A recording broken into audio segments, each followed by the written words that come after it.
Once upon a time, on a pretty green island called Kirkin, there was this village named Boden. Now the spotlight is on a young woman in this tale. She's had enough of her life in the village and wants some excitement. Her name is Rosalind Stout, but everyone calls her Ryza. She's just a regular farmer's daughter. Ryza's usual task is to help her dad gather Kirkin fruit, but she's not very good at it. Every time she tries, things just don't work out. Frustrated, she grumbles to her dad that farming isn't her thing, and he tells her not to give up without even trying. He's convinced that after about 4 or 5 more years, she'll get the hang of it. There was a time when Ryza was feeling pretty lazy. Her mom didn't like that at all and gave her a talking to, saying she should be more active like her dad. Ryza used to complain about not liking farming, and her mom would remind her that the bread she ate every single day came from farming. Ryza then turned to her dad and asked him if he ever got bored of farming. He smiled and explained that farming was actually quite enjoyable. He liked seeing the plants he planted grow every day. He even told Ryza to imagine being a piece of wheat. Ryza, being herself, said she was a human, not a piece of wheat. With a grumble, she walked off, muttering that she didn't want to think about Wheat's feelings, but her mom could see right through her. She knew Ryza was planning to escape, so Ryza had to come up with a reason to leave, and she mentioned needing to go to the fairy forest for something important. Of course, her mom wasn't buying it. She was pretty sure Ryza just wanted to slack off and play. In the end, Ryza got a task. She had to go buy fertilizer. Her mom was quite clever, making sure Ryza stayed busy and didn't just run off to lies around. As Ryza strolled along, she heard a little kid singing. Without hesitation, she joined in with her own singing. Before too long, her friend Tao showed up. Tao seemed a bit tired, probably from staying up late. He had this ancient book he found the day before. Ryza was pretty surprised because she knew Tao couldn't actually read the text in the book. It's like his efforts might be in vain if he couldn't understand what was written. Tao was aware of this too. He'd never had a chance to learn those ancient letters from his grandfather before he passed away. But Tao still believed that someday he'd crack the code and read that book. Then just a bit later, another friend of Ryza's named Lent showed up. Lent was always practicing his sword skills, and they were all heading to the same spot, to meet their buddy Fresher, who ran the local convenience store. These three had been pals since they were kids. When they finally got to where they were going, they spotted Fresher deep in conversation with the village head. They seemed to be discussing Moritz's decision to let traders from outside come to the island for business, but the village head was really upset about it. He didn't like the idea, thinking it went against the traditions of the island. This got Ryza all worked up because she wasn't a fan of the island's customs, especially the one that kept villagers from leaving.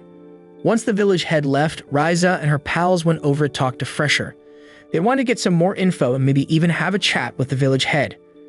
Fresher spilled the beans that tomorrow, those outside traders would be arriving on the island and Moritz was getting everything ready to welcome them. So as part of their tasks, Ryza went to buy fertilizer, Tao provided some paper to write on, and Lent just handled the delivery. While they were doing all this, Tao filled them in on how the upcoming trader was actually a big shot. He owned a shop in the capital, Embarked. When Tao mentioned the capital, Ryza's mind started wandering. She started to imagine what places beyond their island could be like. While heading back home, Ryza snapped out of her daydreams. She realized that she didn't actually dislike the island. She just craved something different. All of a sudden, she got really excited and urged her 2 buddies to hustle back home. Back at home, Ryza was all pumped up and excited. She invited Lent and Tao for a real adventure, one that would take them beyond the island. You could bet Lent and Tao were taken aback by this unexpected idea. Tao was quick to object, saying it would go against tradition. But Ryza brushed that off. She didn't care about those old rules because they were keeping her stuck on the island, ignorant of what the world beyond was really like. Then Lent jumped in and asked how they'd even get off the island. Ryza had a plan. They'd borrow a boat from the pier and head to the fairy forest. Just when they were getting all charged up, Tao pointed out that fairies were dangerous monsters. He remembered reading about it when they were kids. Ryza, though, tried to calm things down. She told Tao not to worry because they had Lent, who was a skilled swordsman, to keep them safe. Nothing could squash Ryza's excitement now, not even the thought of monsters. As they wrapped up, Ryza set a plan for tomorrow. She told her friends to meet up near the waterfall. The next morning rolled around. The scene shifted to the merchant's journey towards Kirkin Island. Despite the island being home to some dangerous monsters, as per the merchant's daughter, it was described as exceptionally beautiful.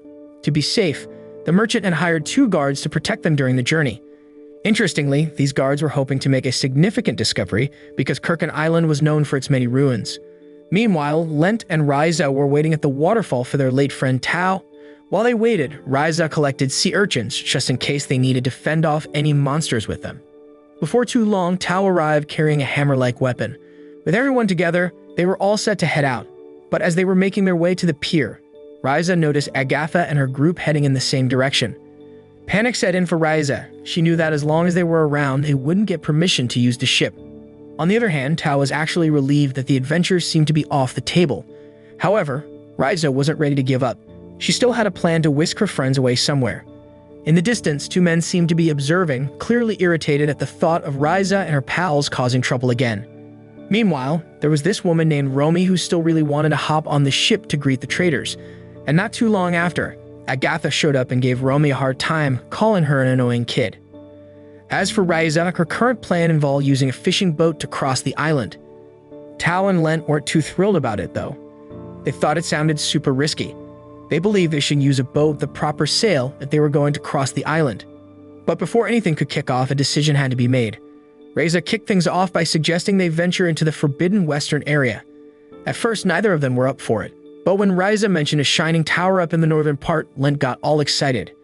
He wanted to become stronger to shut up his dad and the villagers. Tao, being their buddy, couldn't just let them go off on their own. So Tao gave in and got swept up in their enthusiasm. And with that, the three of them set off on their adventure. Meanwhile, over on the other side of the island, Agatha got a report from the merchant who hadn't shown up on Kirkin Island as planned.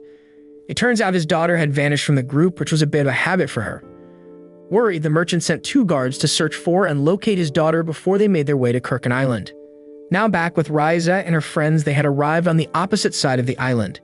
In the forest, Ryza was buzzing with excitement as she looked over the map. But the map only marked the forest's entrance. And that wasn't enough to discourage Ryza. She was determined to make her own map. For now, she decided to rely on her instincts and start the journey by following the path. Even though she had a tiny bit of doubt, Ryza was convinced that if they stuck to the path, it wouldn't get lost. Before long, Ryza was on cloud 9. She'd stumbled upon a massive mushroom that she'd never laid eyes on before. While Lent and Tao were still freaking out, worried that the mushroom might be dangerous, they told Ryza to tread carefully. Suddenly, a voice rang out. A woman appeared, clearly the merchant's daughter. She was in a complete panic because she was being chased by a monster, and not just one but 2 of them. Lent and Ryza were taken aback, never having seen monsters before. Out of the blue, Lent decided to attack, but somehow managed to avoid getting hit. Ryza, on the other hand, started chucking sea urchins at the monsters, but none of them found their mark. Tao was just complaining without actually doing anything. In the end, Ryza chose the smart move. She ran away. And just when the monsters lunged, Lent managed to hit them, although they didn't go down. After managing to escape the monster chase, the woman who was being pursued thanked Ryza and introduced herself as Claudia Valence. Ryza, in turn, introduced herself and her friends. Filled with excitement, Ryza shared that she hailed from Kirkin Island and was currently on an adventure to discover new things she'd never known before. Curious, she asked Claudia about her reason for being in the forest. Claudia explained that she had become separated from her group and ended up lost. Ryza was surprised to learn that Claudia was the daughter of a noble merchant who was on her way to Kirkin Island. Seeing that they shared a common goal, they decided to head back together. Ryza felt a sense of fulfillment from the adventure. She helped Claudia and was now going to take her home. However, when they asked which way was home, each of them ended up pointing in a different direction. So they went with the direction indicated by Ryza's pointing finger. As they journeyed along, Claudia pointed out a stunning variety of flowers growing in the forest. Yet the path they followed took them right into the territory of those fairy monsters. Panic set in as they had no idea how to fight them off. Even Claudia was trembling, unable to use her arrows. Despite her fear, Ryza stepped forward to protect Lent, but it was in vain. So Lent bravely sacrificed himself, taking the brunt of the fairy monster's attacks. Suddenly, he instructed Ryza and the others to escape while he kept the monsters occupied. Just then, 2 guards from the merchant's group appeared, making quick work of the fairy beasts. Ryza was taken aback, watching a battle unlike any she'd ever seen. But even the guards were amazed when Lent mentioned that fairy monsters were some tough opponents. The guards then led everyone to a safe spot. To their amazement, Tao discovered a post that marked a monster-free zone in the heart of the forest. And there, Tao finally found what he'd been searching for, someone who could decipher the same writing as his ancient book. What's more, they were all astonished to find a potion that could heal wounds instantly. As they kept on with their journey, the trio was hit with another surprise. They stumbled upon a blue flame lantern and a brooch that had the power to keep monsters away. Lent was still caught up in thoughts about fighting techniques he'd never seen before. To quell her curiosity, Ryza blurted out and asked if they were dealing with a witch. The guard let out an amazed sigh at Ryza's lack of knowledge. So he explained that he was an alchemist, and all these items were created using alchemical materials. To cut to the chase, they eventually reached the island's coastline. Agatha gave them a scolding for breaking island customs and causing issues for the visitors. The guard introduced himself as Empel, and his assistant was named Leela. Empel mentioned that he was on his way to Kirkin Island for some ruins investigation. Meanwhile, the merchant was gearing up for a business endeavor. As a result, Ryza and her buddies hopped on the ship with the merchant for the journey back home. On the ship, the merchant expressed gratitude to Ryza for finding his daughter. He said sorry for not being able to say it in front of everyone. They reached Kirkin Island, specifically the village of Reincarnation. The merchant received a warm welcome from Moritz. Meanwhile, Claudia wondered who Moritz was. Ryza and her pals explained that Moritz was just the village leader, someone who acted important, but often meddled in other people's affairs. Turns out, Moritz controlled the water on Kirkin Island since his house was right by the waterfall. Basically, the person in charge of the water held the power on the island. Claudia shared that she was happy to visit such a beautiful island and to have gotten to know Ryza and her friends. On the way back home, Ryza mentioned how thrilled and lucky she felt about their adventure. Tao and Lent shared the same sentiment. Out of the blue, the boss and his assistant turned up, not too pleased that Ryza and her friends had caused some inconvenience. See, Ryza's actions had messed up the merchant's reception plans. The boss seemed to think that Ryza was recklessly diving into adventures without considering the hassle it caused for others. Later that night in her room, Ryza couldn't help but ponder a few phrases. Still, she was firm in her belief that taking that initial step was key to getting anywhere.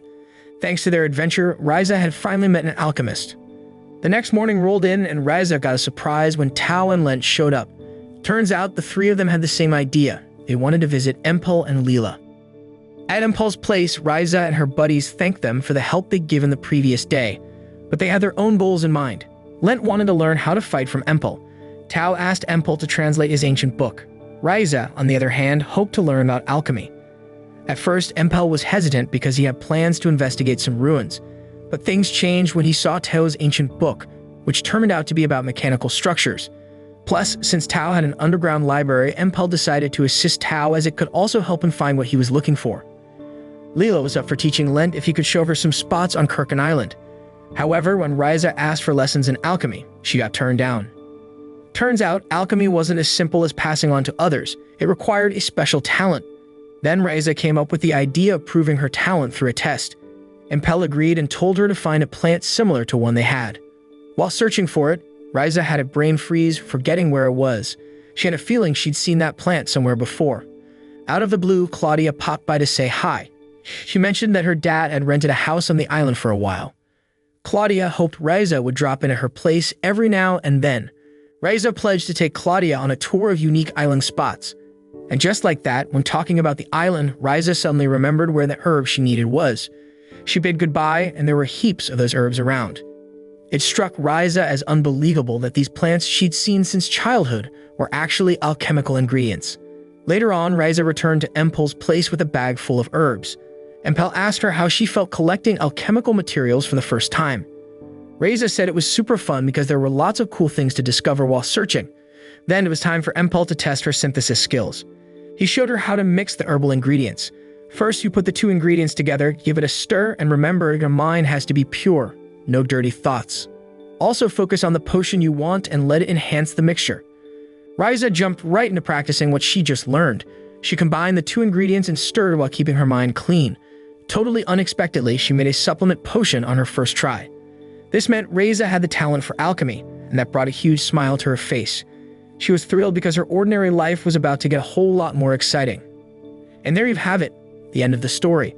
The moral lesson here might be, stay curious and step out of your comfort zone. Through curiosity and persistence, hidden talents can emerge and everyday moments can turn into amazing opportunities.